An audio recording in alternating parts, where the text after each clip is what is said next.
Bonjour, je me présente, je m'appelle Cédric Plessis, j'ai 33 ans, j'ai un petit garçon qui lui a 4 ans et demi. On vit une séparation très compliquée, pourtant j'ai vécu 11 ans d'amour avec sa maman. Tout ça, ça a commencé, mon ex-compagne a prétexté que j'avais commis des violences à son encontre. J'ai nié, j'ai démontré que c'était faux, mais ça n'a rien changé.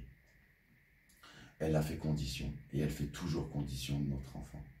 Aujourd'hui, si je fais cette vidéo, c'est pour essayer d'alarmer sur le fait qu'il y a des gens qui souffrent pour du vrai, mais il y en a d'autres qui en jouent. Et quand on prive un père de son enfant, je trouve pas ça normal. Autant qu'un père n'a pas le droit de priver l'enfant de sa mère, c'est pour ça. Le but de cette vidéo, c'est vraiment pour ça. Alors, avec quelques petits éléments, je vais essayer d'attirer votre attention. Parce que c'est bien à vous, Monsieur Macron, que je m'adresse. Monsieur Macron, j'ai signé 2 licitations. 2 licitations qui étaient censées me mettre à l'abri. Parce que je partais de chez moi, je lui laissais mon domicile, notre maison. Elle était au début, elle devait me racheter mes parts, ça n'a pas fonctionné. Et après la 2e licitation, je l'autorisais à vendre la maison. On a vendu la maison, tout se passe bien très vite, elle était très belle. Le problème, c'est que l'argent est toujours séquestré chez le notaire parce que mon ex-compagne, bien sûr, bloque à la répartition de notre bien. Ça, c'est juste le côté financier. Parce que le côté le plus dramatique, Monsieur Macron, et on va rentrer dans le vif du sujet, il est tout de suite. On va se concentrer sur les dates où les jugements ont été rendus, parce que les dates à laquelle on a été convoqué, c'est pas important. Le premier jugement, j'ai choisi de me représenter tout seul. Enfin, j'ai choisi, c'est un grand mot. J'avais pas l'argent pour me représenter tout seul et j'étais un peu démuni. Quand la première fois un huissier de justice m'appelle et me demande où je suis pour m'amener la citation à comparaître. Donc j'ai constitué un contradictoire que j'ai remis à la partie adverse et que j'ai envoyé ensuite au JAF, au juge aux affaires familiales, comme les avocats font. Mon ex-compagne était accompagnée de son avocate. J'ai obtenu ce que je demandais, soit un week-end sur 2 et la moitié des vacances scolaires, étant donné que je venais de quitter ma maison. Il fallait que mon enfant garde quand même certaines bases. Son domicile, il l'avait, il était avec sa maman. Bon, le hic, c'est que papa, il le voyait un peu moins souvent, normalement. Mais normalement, ça s'adapte. Ça n'a jamais été fait, parce que mon ex-compagne, la première fois, elle disait que le jugement ne lui avait pas été notifié. Un jugement est exécutoire et de droit. Tout de suite. Donc j'ai dû porter plein de plaintes, mais vraiment plein de plaintes. À chaque fois, je me présentais devant le domicile de mon ex-compagne, ce qui était mon domicile avant. Je sonnais, elle sortait, appelait la police, je les suivais, je portais plainte pour non-présentation d'enfant. Ça a été un calvaire qui a duré pendant des mois. Mon ex-compagne a prétexté que je la harcelais. D'où je te harcèle? Je viens exercer mon droit de visite et d'hébergement comme il a été dit sur un jugement qui lui a été notifié. Mais non.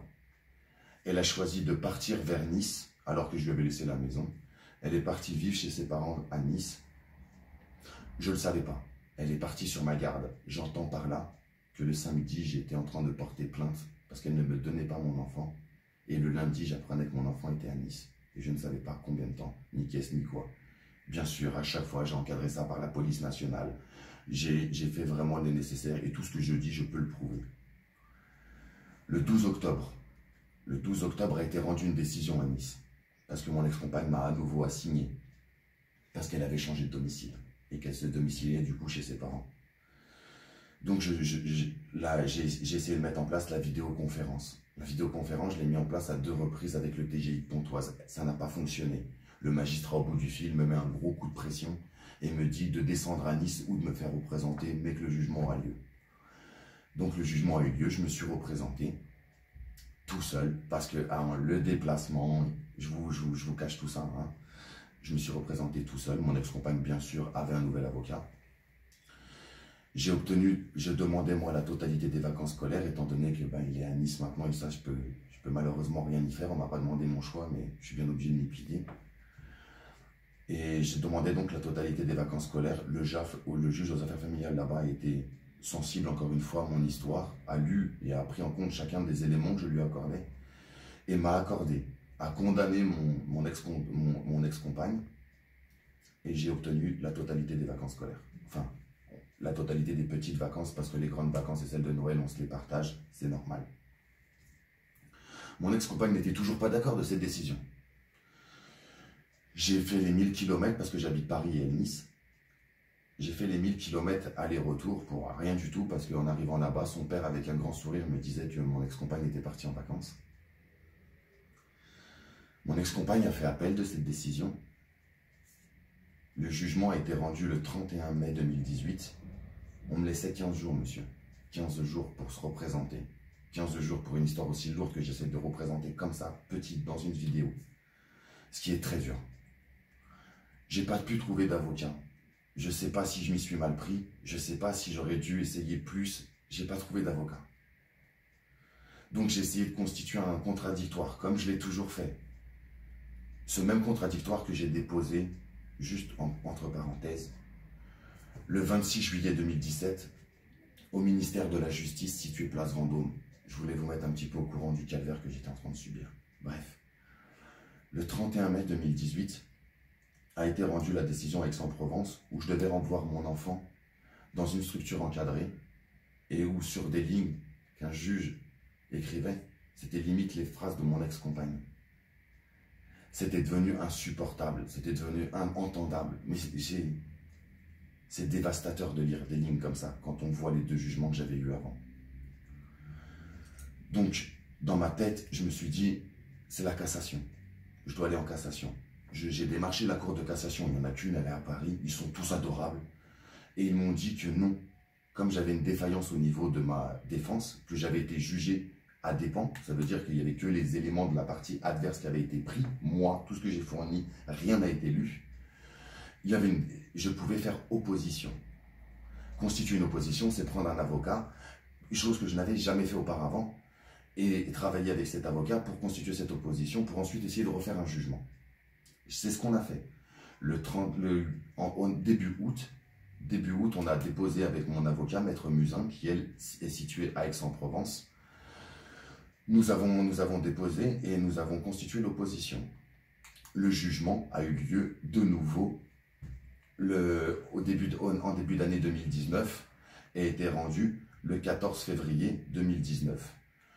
Ce jugement de la Cour d'appel, où enfin elle et moi on pouvait se représenter avec des avocats, annule tout simplement le jugement qui a été rendu le 31 mai 2018.